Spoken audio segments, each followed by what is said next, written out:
Greetings YouTube! This is Addykin Sleepwalker and welcome to episode 2. So, to kick things off, this episode is all going to be about the Bradford Comic Con, which is a brand new startup Comic Con which was in my hometown of Bradford last weekend. And to be completely honest with you, I was blown away. So, when it comes to these brand new Comic Cons, the startup Comic Cons, I usually say to people not to get their expectations too high. But this, I've got to admit, I was blown away by it. Unleashed Events did an absolute cracking job. It was such an amazing atmosphere as well. To give you a little bit of a background with it, a lot of what was going on there was actually helped out by the Geek Asylum.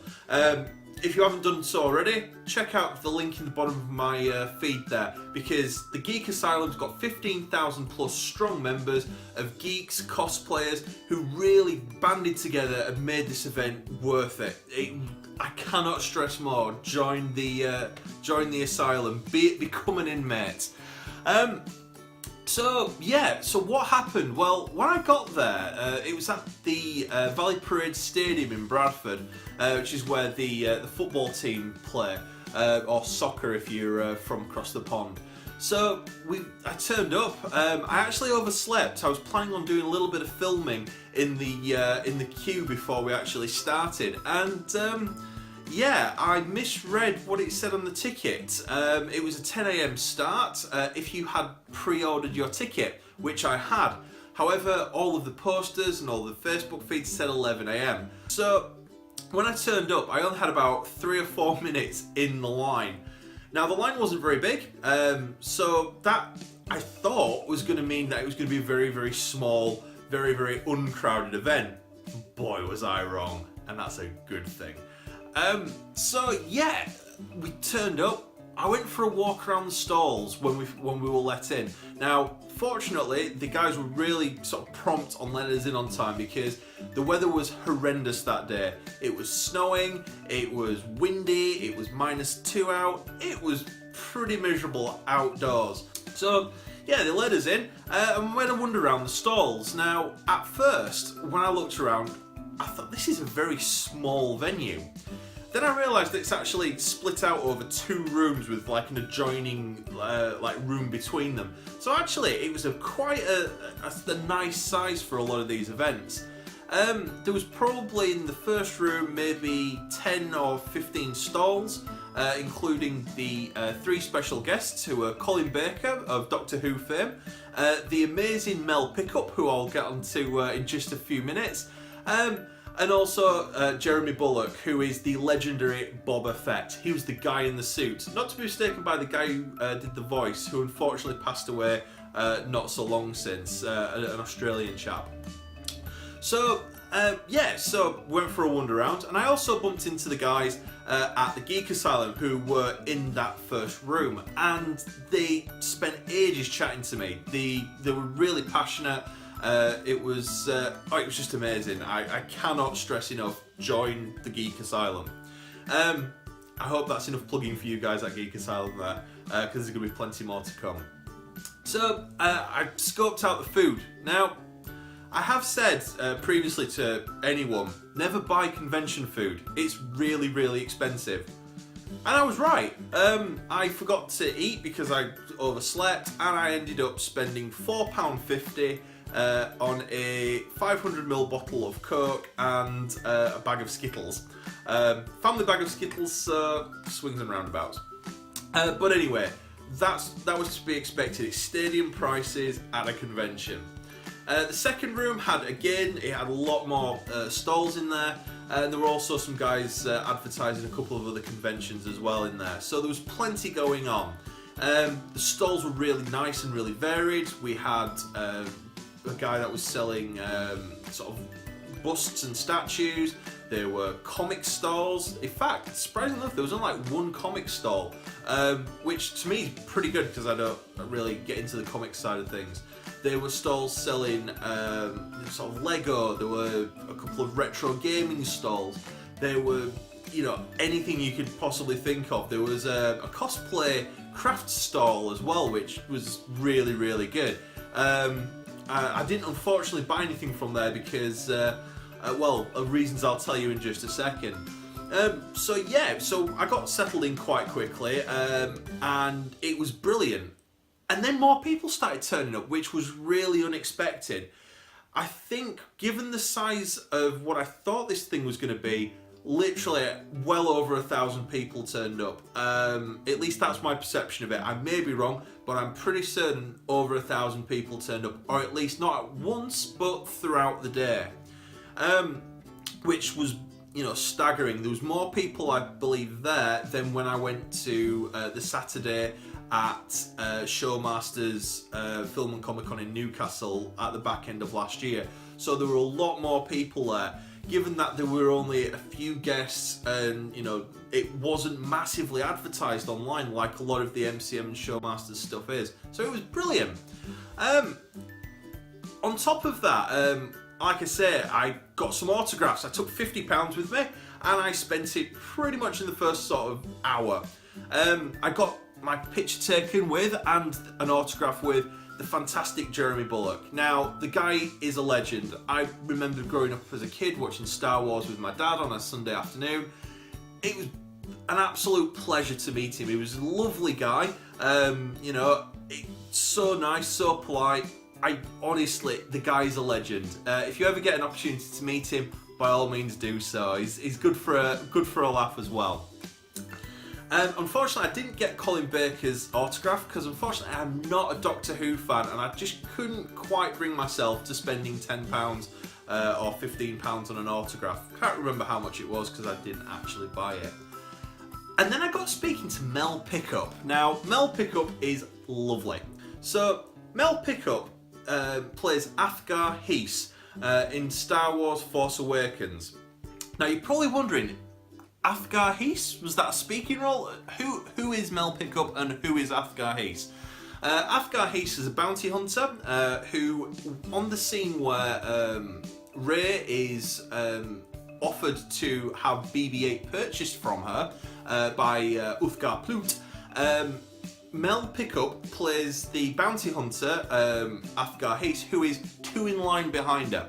Now you're probably wondering, why is this important? Well, actually, if you play the Lego Star Wars Force Awakens, Athgar Heese is actually a playable character who actually plays quite a pivotal role at several points throughout the game. So actually, she's a very, very sort of pivotal character in some descriptions, but in a non-canon sense.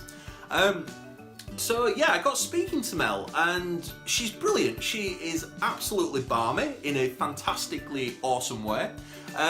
She was an absolute pleasure to speak with. She was telling me all about the costume and how heavy the head was and the fact that she couldn't really hear anything because of the bellows that were going on the outside and how it actually switched on underneath the chest piece. So yeah, it was absolutely brilliant talking to her. I've never spoken to anybody who's been one of the sort of the newer sci-fi movies.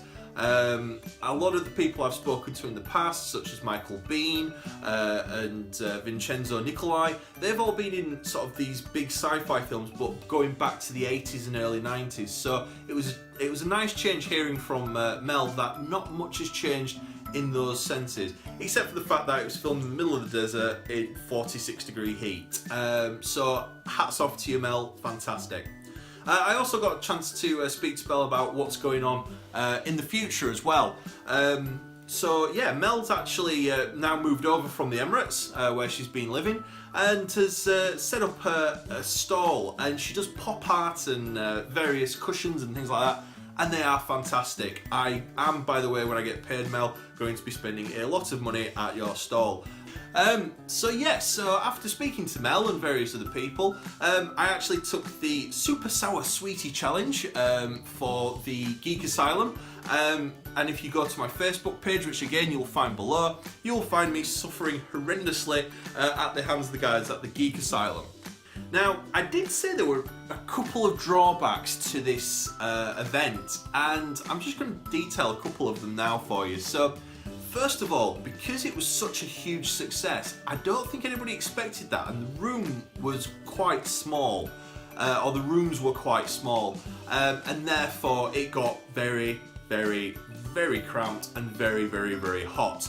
However, that's what conventions are all about. At Manchester MCM, I couldn't move for about 4 hours. It literally took us like 2 hours to get from one corner of the room to the next. It was that warm and it was that cramped. You have to do what we call a convention shuffle when you're walking. So again, that could not have been helped because it couldn't have predicted how huge a success this event was going to be.